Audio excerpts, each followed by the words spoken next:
शादी के गलही ससुरवा ललका गे छौरी। शादी के गलही ससुरवा ललका गे छौरी। सैया वाला चीजवा नैहर में लूटल गे छौरी। सैया वाला चीजवा नैहर में लूटल गे छौरी। शादी के गलही ससुरवा ललका गे छौरी।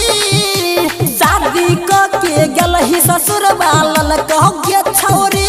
सैया वाला चीजवा नैहर में लूटल गे छौरी। सैया वाला चीजवा नैहर में लूटल गे छौरी। Ganpati recording studio Bhawanipur.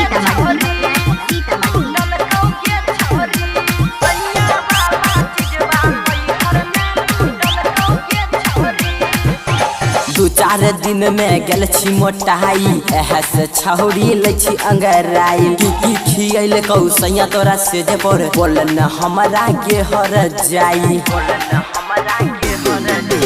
दू चार दिन में गेल छी मोटाई से छौरी ले छी अंगराई। की खियल कौ सैया तोरा से जे पर बोल न हमरा के हर जाई।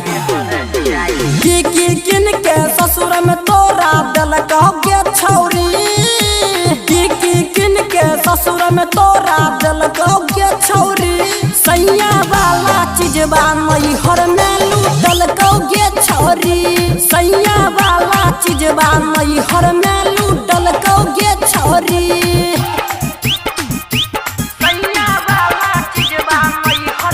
Ganpati recording studio Bhawanipur.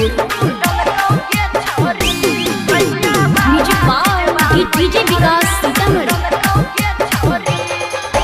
शादी के गलही ससुरवा ललका गे छौरी।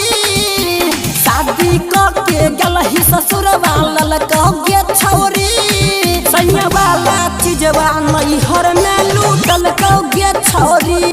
सैया वाला चीजवा नैहर में लूटल गे छौरी। शादी के गलही ससुरवा ललका गे छौरी। शादी के गलही ससुरवा ललका गे छौरी। सैया वाला चीजवा नैहर में लूटल गे छौरी। सैया वाला चीजवा नैहर में लूटल गे छौरी। Recording by Ajay star Bihar.